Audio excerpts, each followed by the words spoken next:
নমস্কার বন্ধুরা, স্মার্ট গাইডলাইনে আপনাদের স্বাগত।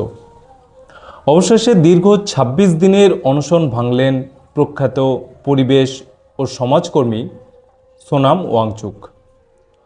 নিট প্রশ্ন ফাঁসের প্রতিবাদে এবং ছাত্রছাত্রীদের দাবির প্রতি পূর্ণ সমর্থন জানিয়ে গত ২৮শে জুন থেকে তিনি এই মরণাপন্ন অনশন শুরু করেছিলেন। কিন্তু আজ কেন্দ্রীয় মন্ত্রী জেপি নাড্ডার হাত ধরে তার হাত থেকেই শরবত পান করে তিনি তার অনশন ভঙ্গ করেছেন।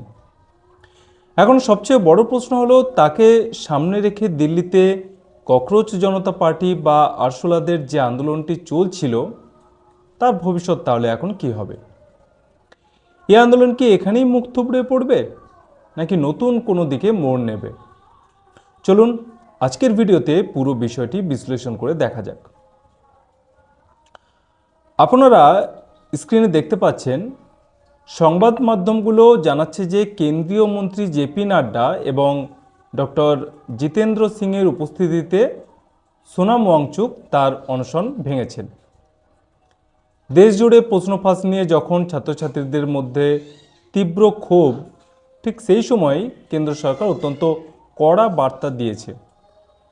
বৃহস্পতিবার গভীর রাতে প্রধানমন্ত্রী নরেন্দ্র মোদী নিজে একটি ভিডিও বার্তা প্রকাশ করে জানিয়েছেন যে প্রশ্ন ফাঁস রুখতে সরকার অত্যন্ত কঠোর পদক্ষেপ নিতে চলেছে এবং আগামী সপ্তাহেই সংসদে এই সংক্রান্ত একটি কড়া বিল পাস হতে পারে। একজন যোগ্য মেধাবী ছাত্র বা ছাত্রী যখন তার মেধার মূল্যায়ন পায় না, কিংবা দিনরাত এক করে পড়াশোনা করার পরও প্রশ্ন ফাঁসের কারণে তার স্বপ্ন ভেঙে যায়, তার চেয়ে কষ্টের আর কিছু হতে পারে না। তাই এই প্রতিবাদ হওয়াটা ভীষণ জরুরি ছিল। কিন্তু একটু খেয়াল করে দেখুন, এই সোনাম ওয়াংচুককে সামনে রেখেই কিন্তু ককরোচ আন্দোলনকারীরা তাদের রাজনৈতিক ফায়দা লোটার চেষ্টা করছিল।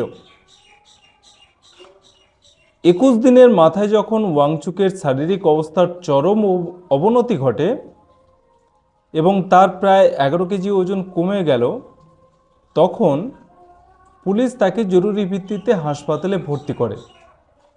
অপরদিকে এই আন্দোলনের আরেক মুখ অভিজিৎ দীপকে, তিনি আজ জ্বর ও গা ব্যথার মতো অসুস্থতাজনিত কারণ দেখিয়ে আন্দোলন থেকে শারীরিকভাবে সরে দাঁড়িয়েছেন। চলুন এবার দেখে নিই ওয়াংচুক নিজে তার এক্স হ্যান্ডেলে কি জানিয়েছেন। তিনি লিখেছেন যে বিভিন্ন রাজনৈতিক দলের সাংসদ এবং লাদাখের নেতাদের সাথে দীর্ঘ আলোচনার পর তিনি অনশন ভাঙার সিদ্ধান্ত নিয়েছেন।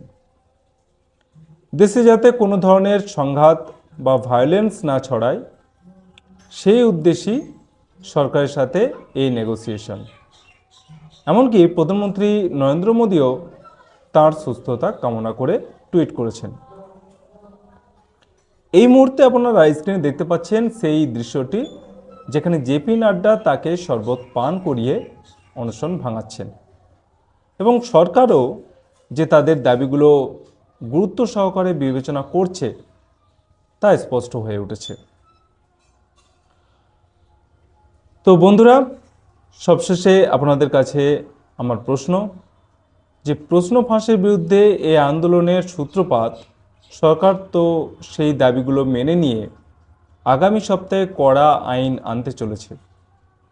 তাহলে কি এই আন্দোলন এখানেই সমাপ্ত হতে চলেছে, নাকি এই ককরোচ পার্টি আগামী দিনে নতুন কোনো ইস্যু নিয়ে আবারও রাস্তায় নামবে?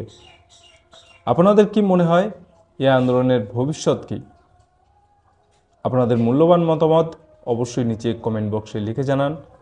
ভিডিওটি ইনফরমেটিভ মনে হলে একটি লাইক করুন, বন্ধুদের সাথে শেয়ার করুন। আজকের মতো বিদায় নিচ্ছি, সবাই ভালো থাকবেন, ধন্যবাদ।